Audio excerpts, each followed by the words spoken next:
Now, Adrian has me where he wants me.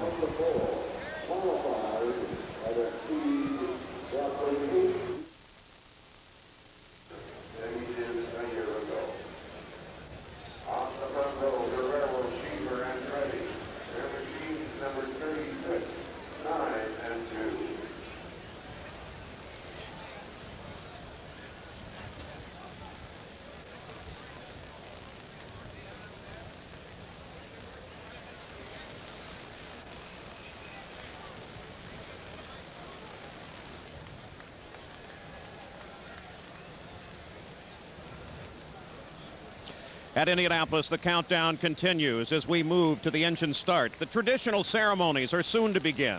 Throughout the month of preparation, there have been a number of issues up and down pit road. Sam Posey now looks at two of them.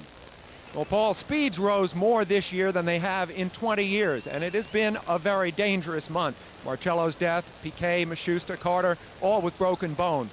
Is there a correlation between the speed and the danger? Today's race will be watched closely in an attempt to answer that question. Now, last year, when Rick Mears won his 4th Indy, speculation about a possible 5th win began immediately.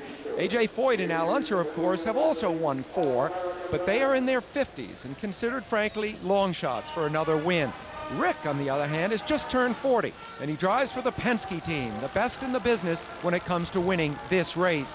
We decided to take a closer look at this man who, if he does win today, will become the undisputed king of Indy.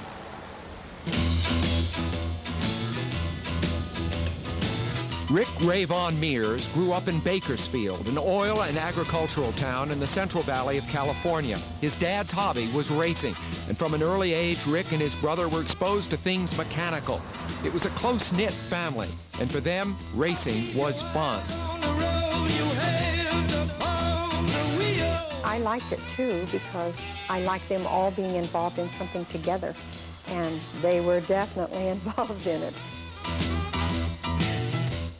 Every night we'd come in here and work on the race cars. We won a race one time in Riverside, so we had the money to build this shop because we used to work out there in the back with a flashlight in our mouth and laying on them race cars at night. I never did any of it to get anywhere. Didn't do a thing like that. I just did it because I enjoyed it. From the beginning, it was clear Rick was a natural. He had the instincts, the sharp eyes. It was easy. Other drivers come and say, well, what are you doing down in this corner? You know, what do you do to get through here? And, you know, and I'd say, what do you mean, what do I do to get through there? I don't know. I just do what feels right, whatever it takes. In the desert races, the terrain was always changing. Rick learned how to adapt to the situation moment to moment, an invaluable lesson for Indianapolis. You have one lap that's 800 or 1,000 miles long. You don't memorize it. So you have to stay on top of it, 100%, concentrate for 10 to 15, 20 hours, however long the race is. You drive what you see, not what you know.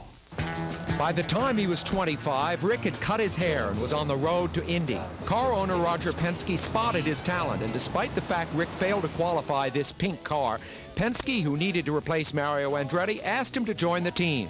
How would you like to maybe drive for us? I can't give anything other than Indy and a few races next year, depending on what happens to Andretti. Said if you're interested, come on to the farmhouse, because that was kind of a week before we raced at Michigan, and Mears was there at 6 o'clock in the morning knocking on the door, so he was even aggressive in those days. Penske's team was at its zenith, and Rick won Indy in just his 2nd year. Because it wasn't widely understood yet how good he really was, the impression lingered that he hadn't exactly paid his dues. Then, this fire erupted during a pit stop, invisible flames causing chaos. Trying to get out of his car, he just came into the pit. Rick's dad grabbed an extinguisher and put him out, but Rick had been burned painfully and scarred. The biggest risk here, of course, is inhalation. That's his arm up there. And the following year, he would suffer this loss to Gordon Johncock in the closest finish in Indy history. Rick had been hurt, and he had lost. His dues, it was said, were paid. His 2nd Indy victory was the work of a maturing master. By now, the Penske team was like an extended family. An air of invulnerability surrounded him. He had been tested and found to be the real thing. He was a star, but not distracted by stardom. And he was newly in love with the woman who would soon become his 2nd wife.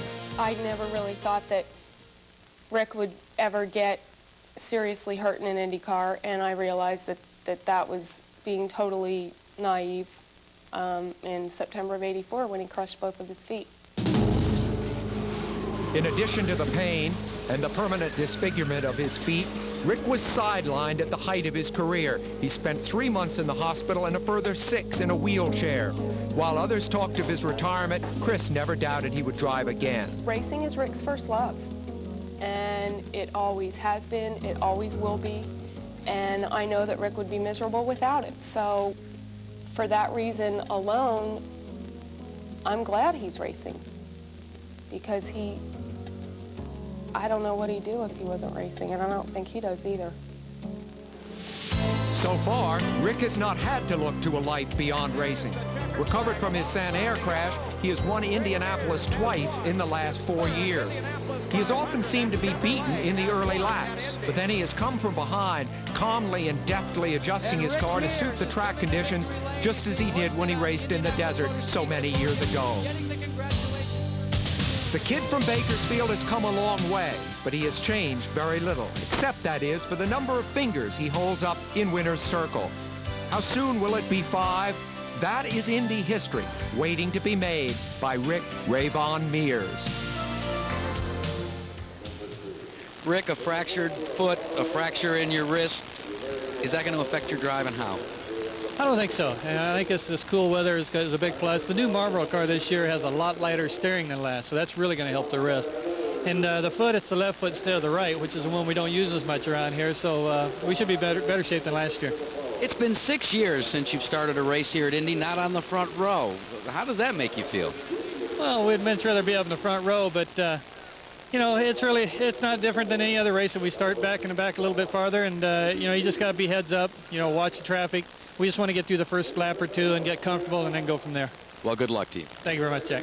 Well, the tempo is beginning to quicken here on pit road as we draw closer to the start of the greatest spectacle in racing, the 76th running of the Indianapolis 500. We'll be back.